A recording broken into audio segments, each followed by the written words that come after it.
ओम श्री परमात्मने नमः। ओम श्री गुरुभ्यो नमः। ओम श्री ऋषिभ्यो नमः। सर्वेभ्यो नमो नमः। देववाणी संस्कृतम ई गुरुकुलम प्रति भवतां सर्वेषां हार्दं स्वागतम। मित्रों, देववाणी संस्कृतम ई गुरुकुलम में आप सभी महानुभावों का हार्दिक अभिनंदन है।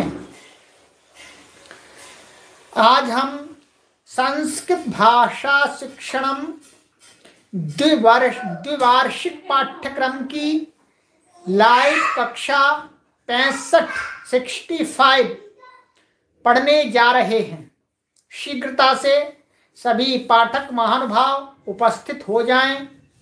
जिन भी पाठक महानुभाव को गत कक्षा में जो पाठ पढ़ाया गया था, अभ्यास पढ़ाया गया था, उसमें कोई शंका है तो शीघ्रता से कमेंट के माध्यम से पूछिएगा और मैं आगे कक्षा को पढ़ाना आरंभ करता हूँ।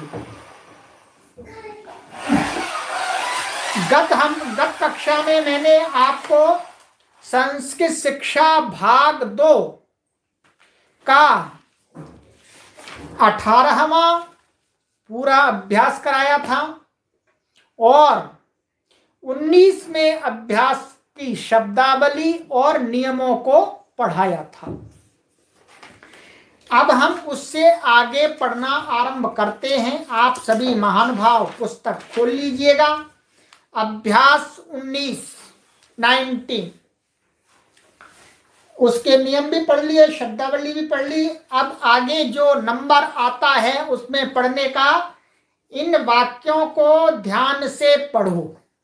प्रत्येक अभ्यास में ये कुछ वाक्य देते हैं जिसको संस्कृत में लिखा हुआ होता है, उसको मैं पढ़ करके उसकी हिंदी भी आपको समझाता हूँ और कौन सा नियम उस वाक्य के अंदर लगाया गया है, बताया गया है, वह भी बतलाता हूँ। तो पुस्तक खोल लीजिएगा और हम वहाँ से आगे पढ़ना आरंभ करेंगे। तो आज की कक्षा में हमें जितना भी हो सकता है अधिक से अधिक करेंगे। अब ऐसा कोई नियम नहीं रहेगा अभी, जब तक इसके 5 भाग चलेंगे तब तक, कि एक दिन में एक ही अभ्यास पढ़ना है, ऐसा नहीं। अब हम ज़्यादा पढ़ेंगे क्योंकि सरल है, बार बार वही चीज़ें आ रही हैं जो हमने पढ़ ली हैं, इसलिए अब तेजी से चलना पड़ेगा। इन वाक्यों को ध्यान से पढ़ो। देखिएगा पुस्तक में अपनी में, अस्मिन् नगरे बहवः स्वर्णकाराः लौहकाराः चर्मकाराः च वसन्ति।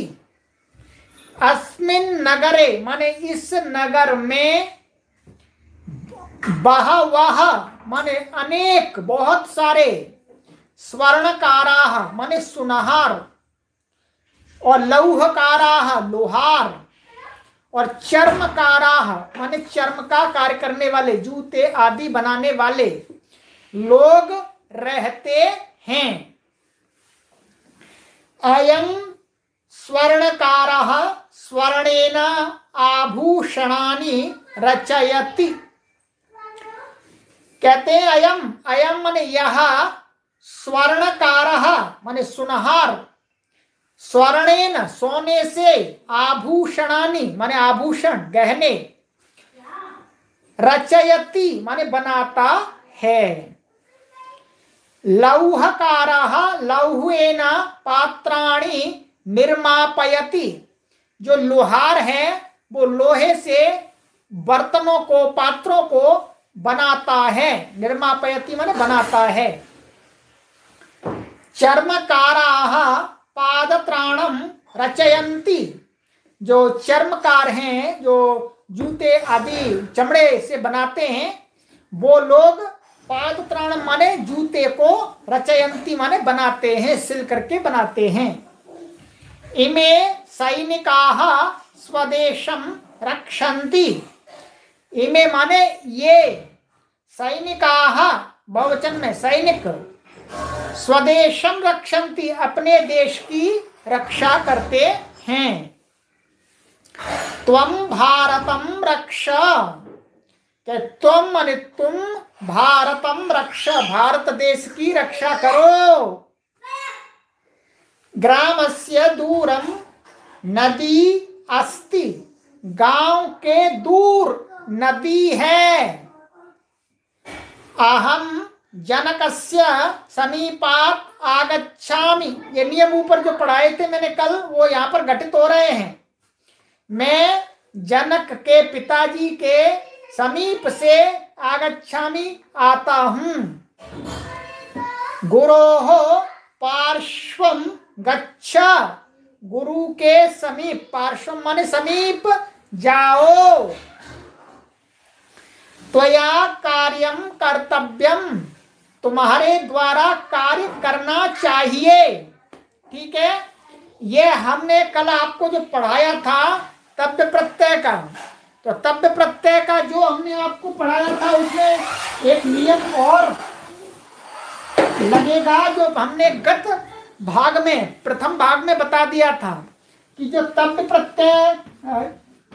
प्रत्यय वाले वाक्य होते हैं उनके कर्ता में, जो वाक्य में कर्ता में कौन सी विभक्ति होती है? तृतीया। कौन सी विभक्ति होती है जी? तृतीया विभक्ति होती है। और कर्म में कौन सी विभक्ति होती है? उसके वाक्य के कर्म में होती है जी प्रथमा। ठीक है, प्रथमा होगी। और इस तब्द प्रत्यंत शब्द के रूप विभक्ति वचन किसके अनुसार होंगे? कर्म के अनुसार। ठीक है, अब देखिएगा, जैसे मया पाठः पठितव्यः, मैं यहां लिख देता हूं, मया पाठः पठितव्यः।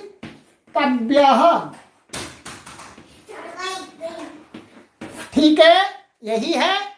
तो मया माने तृतीया का रूप है अस्मत् का, मेरे द्वारा। पाठः ये कर्म है, कर्म में प्रथमा हो गई। पठितव्यः कर्म के अनुसार इसका लिंग हुआ पुल्लिंग, प्रथमा विभक्ति है, प्रथमा विभक्ति हुई। और एक वचन है, एक वचन हुआ। ठीक है, तो पाठः पठितव्यः, तो कर्म के अनुसार ही इसका लिंग वचन और विभक्ति आपको करनी है। ये पहले बता दिया था, फिर भी आपको समझा दिया मैंने। और कर्ता में तृतीय विभक्ति लगानी है, तो मया पाठः पठितव्यः। और भी देखिएगा आगे वाक्यों में आपको स्पष्ट समझ में आ जाएगा ये बात। और इस प्रकार के वाक्य हमें बोलचाल में बहुत बोलने होते हैं, बहुत बोलने होते हैं। आधे वाक्य हमारे बोलचाल के इसी प्रकार के वाक्यों पर टिके हैं। तो त्वया सत्यम वक्तव्यम, क्या है? त्वया सत्यम वक्तव्यम। ठीक है, तो त्वया माने तुम्हारे द्वारा, सत्य माने सत्य को बोलना चाहिए।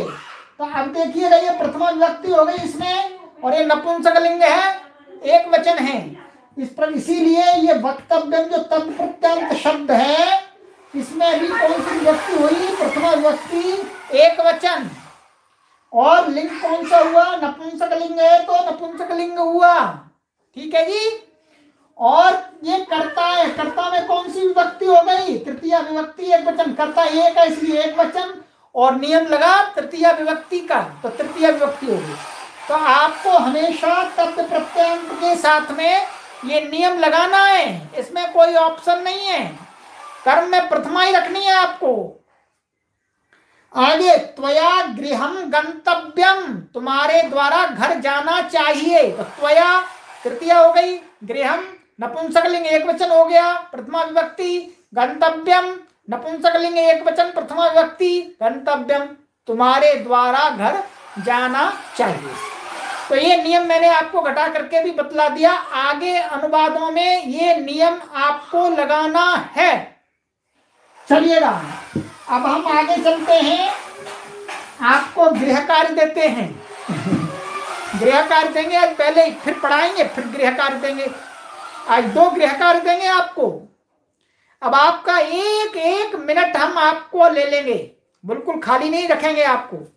जब आप खाली नहीं रहेंगे तो कोई इधर उधर की बात भी नहीं करेंगे, तो क्या होगा, हमारे संस्कार अच्छे बनते जाएंगे और हमारा जीवन सुखी बनेगा। तो ये संस्कृत पढ़ने का लाभ है। चलिए आगे कहते हैं, इदम शब्द पुल्लिंग के इन विभक्तियों के रूप लिखो। तो इदम शब्द के रूप मैंने आपको पिछले भाग में पूरे बता दिए थे और मैंने आपको निवेदन किया है कि सभी पाठक महानुभाव, ये जो रूपचंद्र का एक पुस्तक है, रूपचंद्र का, उसको मंगा लीजिए, बहुत ही लाभदायक पुस्तक है। और वैसे इदम शब्द के रूप तो आपको वैसे भी प्राप्त हैं आपके पास में।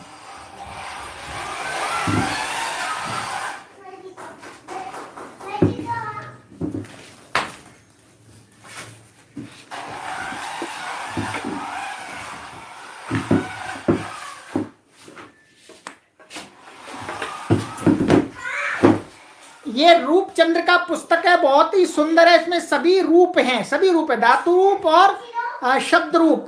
तो आपको इसमें पूरी सहायता मिलेगी। अधिक पैसे की नहीं है, पर बहुत अच्छी पुस्तक है, जिल्द सहित है, अच्छा पेज है, अच्छा प्रिंट है।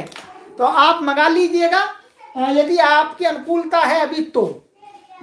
फिर भी अयम शब्द को अब मैं लिख नहीं पाऊंगा, लिखने के में समय बहुत जाता है, और मैं आपको उसका उच्चारण करके एक बार बतलाऊंगा। अयम शब्द, जो इदम शब्द का पुल्लिंग अयम बनता है। तो आ जाइएगा, ध्यान पूर्वक सुनिएगा। हाँ, अयम, इमौ, इमे, इमम, इमौ, इमान, अनेन, आभ्याम, एभिः,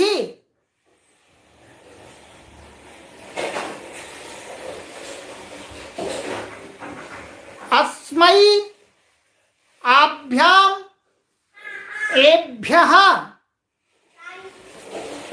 अस्मात्, आभ्याम, एभ्यः, अस्य, अनयोः, एषाम्, अस्मिन्, अनयोः, एषु। ठीक है, लिखने की कोई आवश्यकता नहीं है, लिखने में 10 मिनट लिखने में जाती है, कोई लाभ नहीं है। और तो ये आप इस पुस्तक में भी देख सकते हैं, और आप सभी ने ये पुस्तक मंगाई, इसमें भी लिखे हुए हैं सभी रूप। तो ये आपको, इसमें आपका गृह कार्य दिया जाता है। इदम शब्द के रूपों को आपको लिखना है। प्रथमा विभक्ति, द्वितीय विभक्ति और षष्ठी विभक्ति और सप्तमी विभक्ति, 4 विभक्तियों के रूप लिखने हैं आपको इसमें खाली स्थान में। अब आ जाइएगा आगे, संस्कृत बनाओ। इस गांव में एक सुनार है। तो अस्मिन् ग्रामे एकः स्वर्णकारः अस्ति। सुनार से आभूषण, सुनार सोने से आभूषण बनाता है। तो स्वर्णकारः स्वर्णेन आभूषणानि निर्मापयति अथवा रचयति, कुछ भी कर सकते हैं, रचयति अथवा निर्मापयति, दोनों में से एक का प्रयोग कीजिएगा। लोहारः लोहे से बर्तन बनाता है। और लौहकारः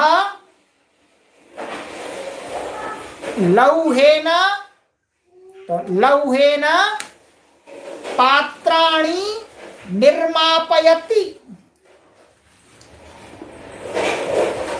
चमार जूते से जूता बनाता है। चर्मकारः पादत्राणम रचयति। इस नगर में बहुत लोहार हैं। अस्मिन् नगरे बहवः लौहकाराः सन्ति। सैनिक देश की रक्षा करते हैं। सैनिकाः देशं रक्षन्ति। तुम भी देश की रक्षा करो। त्वम अपि देशं रक्ष। उसने बालक की रक्षा की। लंग लकार भूतकाल। तो साह बालकम अरक्षत। पिता के समीप जाओ। तो जनकस्य पार्श्वम गच्छ। तो पार्श्वम भी कर सकते हैं, समीपम भी कर सकते हैं, और भी जो भी इसके पर्यायवाची हैं, समीप के किसी एक का प्रयोग आप कर सकते हैं। मैं गुरु के पास से आ रहा हूं। तो आहम गुरोः समीपात आगच्छामि। तुझे पाठ पढ़ना चाहिए। अब देखिएगा, तुझे पाठ पढ़ना चाहिए, ये तब्द प्रत्यय का है चाहिए अर्थ में। तो नियम क्या बताया था हमने कि तब्द प्रत्ययांत शब्दों के वाक्यों में कर्ता में तृतीया होगी, कर्म में प्रथमा होगी, और तब्द प्रत्ययांत शब्द का वचन लिंग विभक्ति कर्म के अनुसार होगी। अर्थात कर्म में एक वचन है और प्रथमा विभक्ति होती है, और यदि लिंग जो है उसके अकॉर्डिंग ही तब्द प्रत्ययांत शब्द में भी होगा। जैसे तुझे पाठ पढ़ना चाहिए, तो क्या बनेगा? त्वया पाठः पठितव्यः। नियम लगा दिया मैंने पूरा। तुझे विद्यालय जाना चाहिए। त्वया विद्यालयः गंतव्यः। मुझे कार्य करना चाहिए। मया कार्यम कर्तव्यम। देखिएगा क्या, मया कार्यम कर्तव्यम बनेगा, क्योंकि नपुंसकलिंग है इसलिए यहां पर भी नपुंसकलिंग आएगा। तो मया कार्यम कर्तव्यम, मुझे कार्य करना चाहिए। ये वाक्य बना दिए आपके सभी, मैंने आपका काम नहीं करता हूं प्रति कक्षा में। अब आगे 13 कोष्ठ में दिए शब्दों में से उचित शब्दों को छांट करके भरो। खाली स्थान में आपको भरना है, कल हम आपको चेक कराएंगे। मया विद्यालयः, तो आगे गंतव्यम अथवा गंतव्यः क्या भरना, ये आपको अपने विवेक से भरना है सही। अब आगे आइएगा, अंतिम कार्य रक्ष धातु के लोट और लंग के रूप लिखो। क्या? रक्ष धातु के लोट के लिखने और लंग के आगे एक एक रूप दिया है, कॉलम में भरिएगा। ये मैंने आपका 19वां अभ्यास पूर्ण करा दिया। कल आपका मिलान होगा। इदानीं पाठम पठितव्यः नहीं, पाठः पठितव्यः, ये ध्यान रखेंगे आप। पाठः पुल्लिंग है, पाठः शब्द, ठीक है। हाँ, अब आइएगा, मैं आपसे एक निवेदन बीच में कर देना चाहता हूं सभी से कि जिन जिन पाठकों ने अपना शुल्क दे दिया है अभी तक का, वे सभी पाठक मुझसे इस भाग 2 की जितनी कक्षाएं पढ़ा दी गई हैं और भाग 1 संस्कृत शिक्षा भाग 1 इसका जो आंसर शीट है, अर्थात अनुवाद बनाने वाला जो आंसर शीट है, उसकी PDF बना दी गई है। यदि आपने अपना शुल्क जमा कर दिया है तो आप मेरे से PDF ले सकते हैं और अपने कार्य का मिलान कर सकते हैं। आपकी सूचना के लिए कक्षा के बीच में बोल रहा हूं। आपको समूह में कई बार संदेश भेजा गया है, परंतु हमारे पाठक महानुभाव कभी नहीं देख पाते व्यस्तता के कारण से। इसलिए मैंने विचार किया कि कक्षा को पढ़ाते समय ही मैं सूचना दे दूंगा। तो जिन भी पाठकों ने शुल्क जमा कर दिया है अथवा नहीं किया है, वो शुल्क जमा कर दें और अपनी आंसर शीट मेरे से व्हाट्सएप नंबर पर व्यक्तिगत संदेश लिख करके प्राप्त कर लें। मया कार्यम कर्तव्यम, सही, बिल्कुल, समीचीनम समीचीनम, साधु। चलिएगा, ये बहुत बड़ी बात मैंने आपके लिए की है कि इसकी पूरे की आंसर शीट बना दी, पीडीएफ। अब आप आगे अपने आराम से कार्य का मिलान करते रहिएगा, कोई परेशानी नहीं है। ठीक है, चलिए अब आ जाइएगा, अभ्यास खोलिएगा 20। अब 20 में अभ्यास पढ़ेंगे। हमारे पास में समय सीमित है और समय सीमित में हम अधिक से अधिक पढ़ेंगे। अब अभ्यास 20।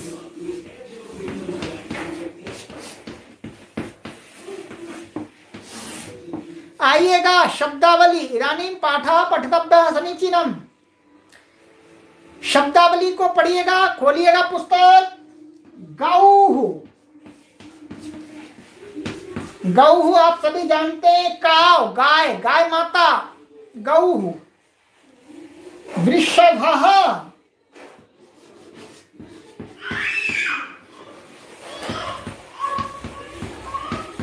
वृषभा का अर्थ होता है बैल, बुल जिसको बोलते हैं।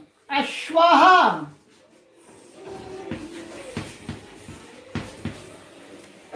अश्वः का अर्थ है घोड़ा, हॉर्स। उष्ट्रः, उष्ट्र का अर्थ है ऊंट, कैमल। सिंहः, सिंहः माने शेर, लॉयन। मृगः, ये सभी शब्द आपको मालूम है, बस केवल इसमें विभक्ति और वचन ध्यान रखना है, बस संस्कृत सीखने के लिए। तो क्या है मृगः, मृगः का अर्थ होता है हिरण, डीर। वानरः, वानर आप सभी जानते हैं, वानरः, वानरः का अर्थ है बंदर। ये आपके शब्द हुए। अब आगे ये धातु दे रहे हैं आपको। एक धातु है स्मृ, स्मृ धातु है। स्मृ धातु का अर्थ है याद करना, to memorise, to remember, to learn. ये कोई भी इंग्लिश के अकॉर्डिंग मीनिंग हो सकता है। तो स्मृति का अर्थ है स्मरण करना, याद करना, किसी को यादगार करना, यादगार में। कत्ती, ये धातु है, आप किसके रूप चलेंगे अभी बता देंगे आपको। कत्ती, कत्ती का अर्थ है जी कितने, हाउ मैनी। ठीक है, तो आपको अभी मैं बतला देता हूं। गौः, ये शब्द थोड़ा सा अलग है, इसके आपको रूप अभी याद नहीं करने हैं, हम आपको आगे के भागों में कराएंगे। अभी आप केवल इतना ही समझिएगा, गौः ये प्रथमा विभक्ति एक वचन का रूप है, बस। ठीक है, इतना ही आपको याद करना है, अभी अधिक याद करना ही नहीं है। क्योंकि ये छठे भाग में याद कराएंगे इसका रूप आपको, छठे भाग में। गौः और वृषभः, अश्वः, उष्ट्रः, सिंहः, मृगः, वानरः, ये सभी ह्रस्वकारांत पुल्लिंग शब्द हैं। इसके इन सभी के रूप राम के समान चलेंगे, कोई भी आपको याद करने की आवश्यकता नहीं। हमारे पाठक कह रहे हैं गुरुजी आप तो प्रति कक्षा में एक नया रूप बता देते हैं जी, इतने कितने रूप हैं। तो ऐसा नहीं है जी, अभी आरंभ में आपको कुछ बताए जा रहे हैं, फिर कहां से बताएंगे, है ही नहीं। है ही नहीं जी, जो है हम आपको बता दे रहे हैं। बताइएगा, आज आपको रूप बताया, याद करने के लिए नहीं बताया। जो पहले याद कराया वैसा ही आपको फिर बता दिया जी, ऐसे चला लीजिएगा, कोई परेशानी नहीं है। ठीक है, हाँ, और ये अलग है, इसका करना नहीं है आपको, केवल इसी को गौः माने प्रथमा विभक्ति एक वचन का रूप है, बस ऐसा ही याद कीजिएगा। आगे आते हैं स्मृ। स्मृ धातु है, भवती के समान रूप चलेगा इसका। तो इसका एक रूप बना के दिखला देता हूं, स्मरति। ये ठीक है, स्मरति। तो इस प्रकार से आपको याद कर लेना है, भवती के समान इसका रूप चलेगा। चलिएगा, सभी लकारों का मैं एक एक रूप लिख देता हूं आपके लिए। देखिएगा, लट लकार, प्रथम पुरुष एक वचन स्मरति, आगे अपने आप चलाइएगा, लोट लकार, स्मरतु, भवतु के तुल्य चलाइएगा, स्मरतु, लंग लकार चलाइएगा, अस्मरत। ठीक है। और फिर विधिलिंग,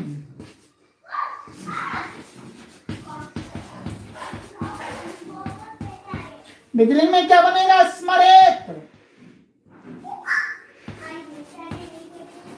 ठीक है, स्मरेत। और लिट में क्या बनेगा? सरल है, सभी पहले बता दिया है, फिर भी मैं आपकी हेल्प कर रहा हूं।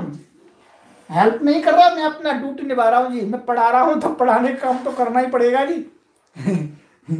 चलिए, लिट में बनेगा स्मरिष्यति।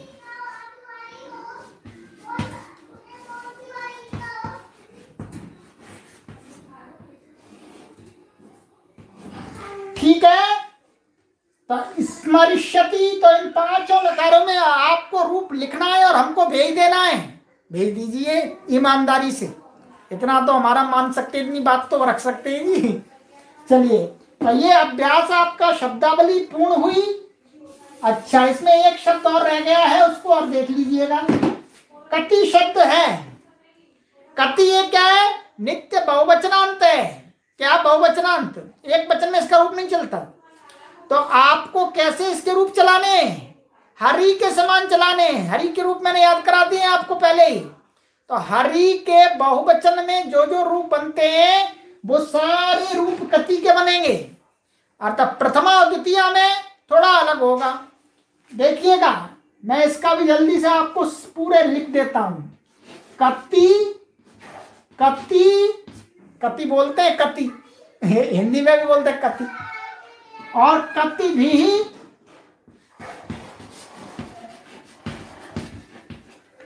और कतिभ्यः,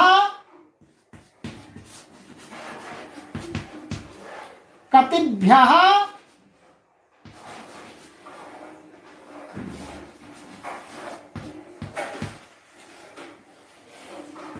कतीनाम,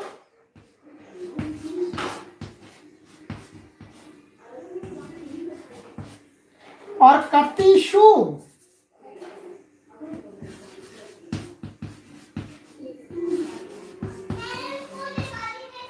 ठीक है, तो ये इसके रूप बना दिए। हमेशा ये नित्य बहुवचनांत है। ठीक है, अभी प्रयोग बाद में करना सीखेंगे। अभी मैंने रूप आपको सारे लिख करके बतला दिए, अब कोई परेशानी नहीं है। ये शब्दावली को मैंने पूरा आपको समझा दिया, पूरा, कोई भी डाउट नहीं रहना चाहिए। चलिएगा, आइएगा आगे। अब नियम पढ़ते हैं। नियम 41, पुस्तक खोल के रखिएगा। कहते हैं सप्तमी। अब षष्ठी समाप्त हो गई, अब चलेगी सप्तमी। अधिकरण कारक में सप्तमी होती है। क्या? अधिकरण कारक में सप्तमी विभक्ति होती है। अधिकरण कारक क्या होता है ये हमने पहले बता दिया था। क्रिया जहां पर कोई होती है, अर्थात मैं पर, क्या? मैं पर, तो मैं पर में सप्तमी होती है, मानिएगा। जैसे विद्यालय पठति, विद्यालय में पढ़ता है।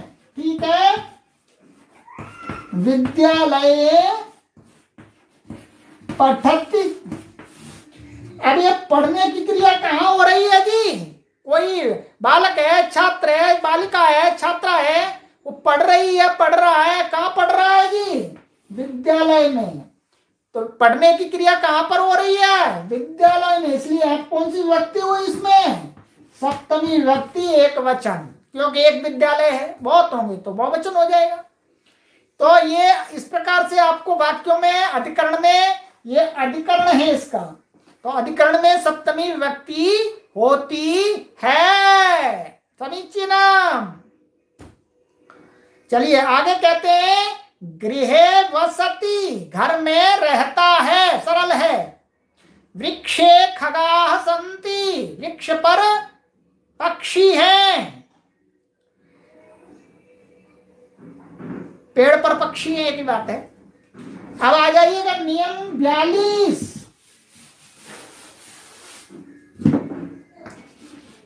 नियम 42 पर आ जाइएगा।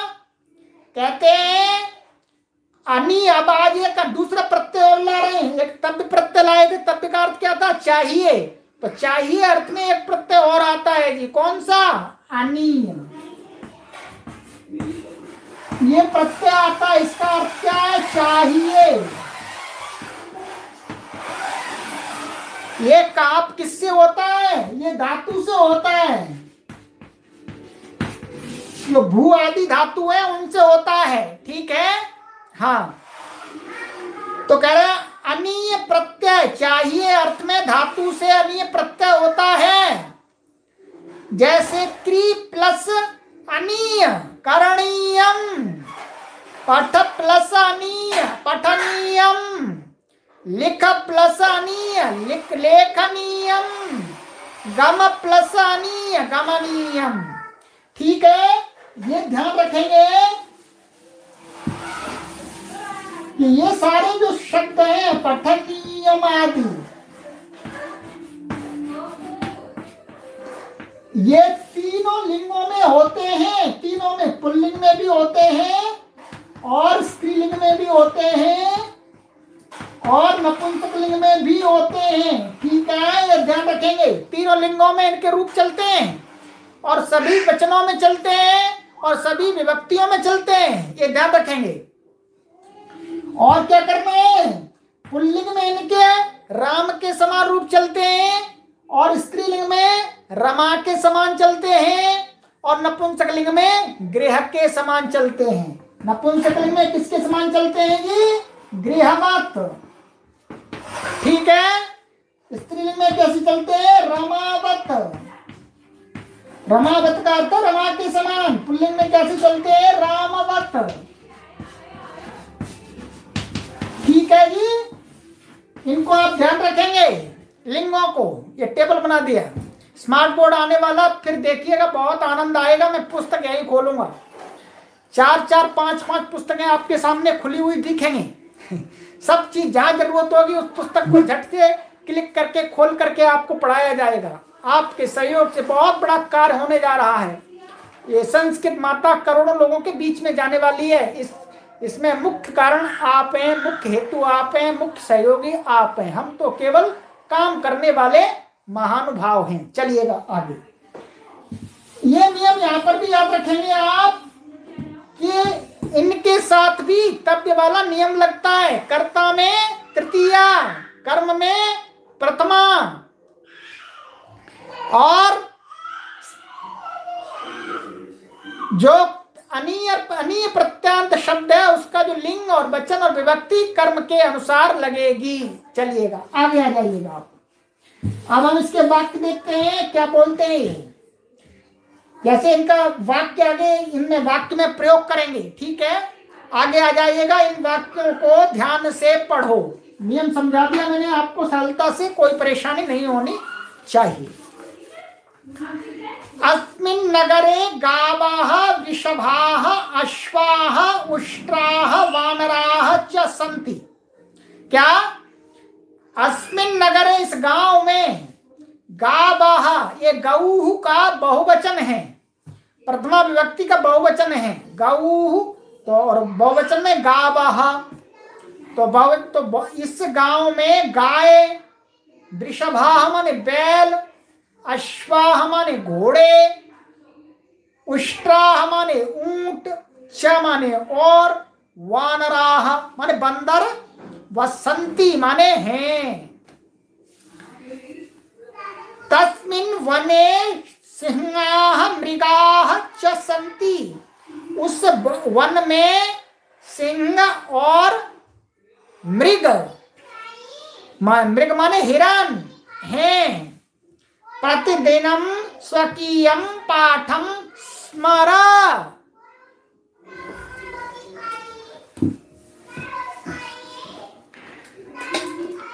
प्रतिदिन अपने पाठ का स्मरण करो।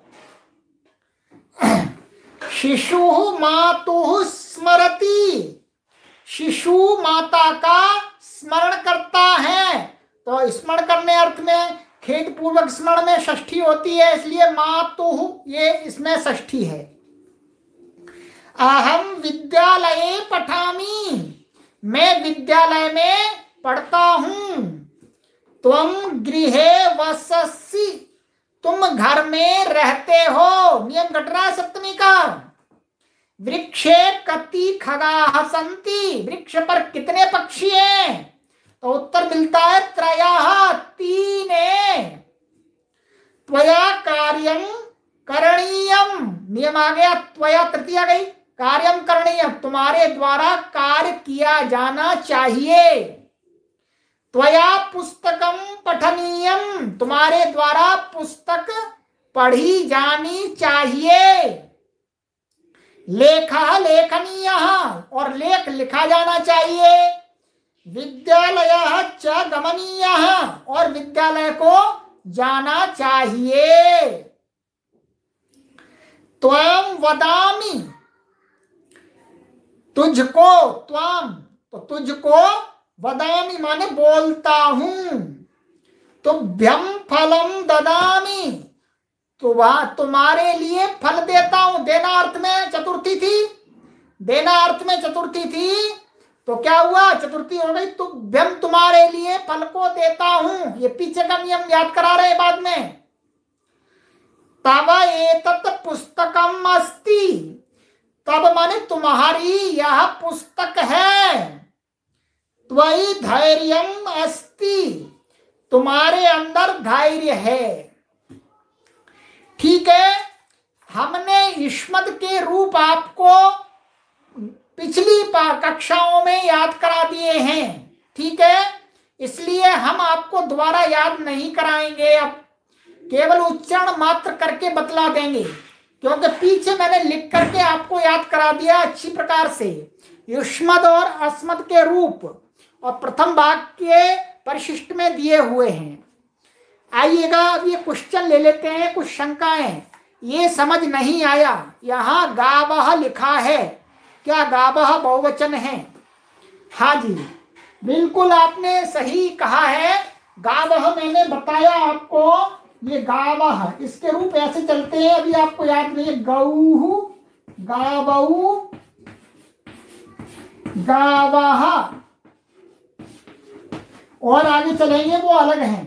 तो एक वचन, द्विवचन, बहुवचन, तो ये बहुवचन है, तो इसलिए बहुवचन लगा हुआ है। ठीक है, कोई परेशानी नहीं है। चलिए, हम हर चीज को समझाने का पूरा प्रयास करते हैं अपनी तरफ से, और आपसे भी निवेदन करते हैं कि कोई छोटी मोटी चीज समझ में नहीं आई है, चिंता नहीं करिए, डोंट वरी, चिंता मास्तु। आगे समझ में आनी है, आगे आनी है, आपको 100% आनी है, इसलिए आज आपको वरी नहीं करनी है। ठीक है, चलिए, तो युष्मद् शब्द के रूप में आपको एक बार उच्चारण करके भी बतला देता हूं, जिससे आपका पुनः स्मरण आ जाए कि मैंने आपको क्या युष्मद् के रूप याद कराए थे। तो आप वैसे इस पुस्तक के अंदर भी देख सकते हैं, जो प्रथम भाग था उसमें आपको युष्मद् के रूप पूरे याद करा दिए गए थे कि जहां जहां दो दो रूप बनते थे। ठीक है, चलिएगा, युष्मत्तु, और ये ध्यान रखेंगे युष्मद् शब्द का कोई लिंग नहीं होता, सब लिंगों में एक जैसा रूप रहता है, बदलता नहीं है। त्वम, युवाम, यूयम, त्वाम, युवाम, युष्मान्, त्वा, वाम, वह, त्वया, युवाभ्याम, युष्माभिः, तुभ्यं, युवाभ्याम, युष्मभ्यं, ते, वाम, वह,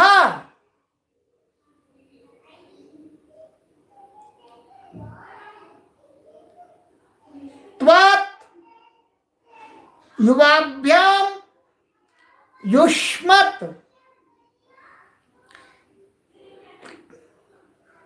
ते तब तब आएगा तब युवयोः युष्माकं ते वाम वह त्वयि युवयोः युष्मासु। तो इसमें क्या है, द्वितीय विभक्ति, चतुर्थी विभक्ति और षष्ठी विभक्ति में दो दो रूप बनते हैं, वो आपको याद करने हैं। ठीक है, चलिएगा। अब हमने आपको यह भी करा दिया, अब आपको यह गृह कार्य देते हैं अभ्यास 20 में। ठीक है, युष्मद शब्द के इन विभक्तियों के रूप लिखने आपको यहां खाली स्थान में। प्रथमा विभक्ति के, द्वितीय विभक्ति के, तृतीया के, चतुर्थी के, षष्ठी के, सप्तमी के रूपों को आपको लिखना है। ठीक है, चलिए अब आ जाइएगा, अनुवाद बनाओ। अनुवाद भी आपके बना देते हैं। तो संस्कृत बनाओ। देखिएगा, इस गांव में गाय और बैल हैं। अस्मिन् ग्रामे गावः वृषभाः च सन्ति। नगर में घोड़े और ऊंट हैं। नगरे अश्वाः उष्ट्राः च सन्ति। पेड़ पर बंदर हैं। वृक्षे वानराः सन्ति। पेड़ पर पक्षी हैं। वृक्षे खगाः सन्ति। खगाह की जगह पक्षिणा भी होता है, पर खगाह ही लिखना है आपको, अभी सरल है वो। वन में शेर और हिरन हैं। वने सिंहाः मृगाः च सन्ति। प्रतिदिन अपना पाठ याद करो। प्रतिदिनम स्वकीयम पाठम स्मर। बच्चा माता को याद करता है। बालकाः मातुः स्मरति। षष्ठी आएगी, ध्यान रखेंगे। घर में बालक रहते हैं। गृहे बालकाः वसन्ति। वह विद्यालय में पढ़ता है।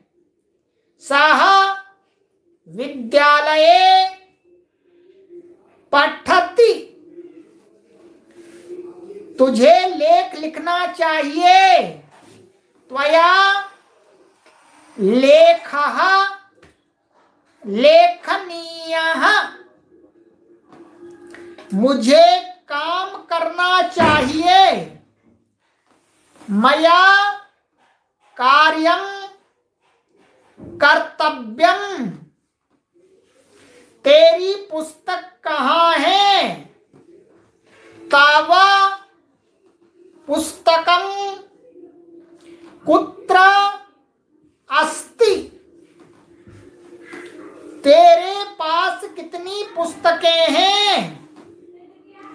तव पार्श्वे कति पुस्तकानि सन्ति। अथवा तव समीपम कति पुस्तकानि सन्ति। कुछ भी लिख सकते हैं आप। तो ये मैंने अनुवाद भी आपके बना दिए। अब आ जाइएगा आगे। इन प्रश्नों के संस्कृत में उत्तर दो जी। संस्कृत में उत्तर देने आपको। जैसे वृक्षे कति खगा सन्ति, तो आपको अपने उससे लिखना है जो भी मन में आए। 5, 10, 8, 2, 3 मैं आपको उत्तर लिखूंगा। मेरे उत्तर से आपका उत्तर का मिलान पूरा का पूरा नहीं होगा। आप 5 लिखेंगे, मैं लिखूंगा 2। तो मुख्य रूप से आपको इनका उत्तर स्वयं ही ध्यान से लिखना है। कर्ता, क्रिया का वचन, पुरुष एक जैसा होना चाहिए। ठीक है, तो ये 3 प्रश्न हैं, इनके उत्तर आपको लिखने हैं अपने आप। आगे स्मृति धातु के लिट और विधिलिंग के रूप लिखो, ये मैंने बता ही दिया आपको, कोई परेशानी नहीं है। तो ये आपको रूप लिखने हैं और इस कार्य को आपको मैं कल चेक कराऊंगा, तैयार करके रखिएगा। ठीक है, अंत में पुनः सूचना देता हूं आप सभी को, सभी पाठक जिन्होंने अपना शुल्क जमा कर दिया है, वे सभी पाठक मुझसे अपने अभी तक पढ़ाए गए सभी पाठों की ये जो अनुवाद सीट है, आंसर सीट है, उत्तर पत्रिका है, पीडीएफ बना दी गई है। लगभग कितनी कक्षाएं हो गई हैं? लगभग 64-65 सबकी पीडीएफ बना दी गई है।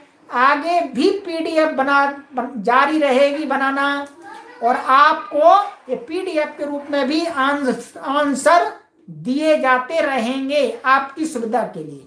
तो सभी पाठक मुझसे व्यक्तिगत व्हाट्सएप नंबर पर संदेश लिख करके नमस्ते आदि पीडीएफ प्राप्त कर लें, परंतु शुल्क जमा करके ही करें, यही मेरा आपसे विनम्र निवेदन है। ये वास्तव में शुल्क नहीं है, आपका सहयोग है इस कार्य को आगे ले जाने के लिए। चलिए मित्रों, अब मैं इस कक्षा को यहीं विराम देता हूं और आगामी कक्षा में पुनः शीघ्र मिलते हैं। तावत पर्यंतम प्रतीक्षताम। सर्वेभ्यो नमो नमः।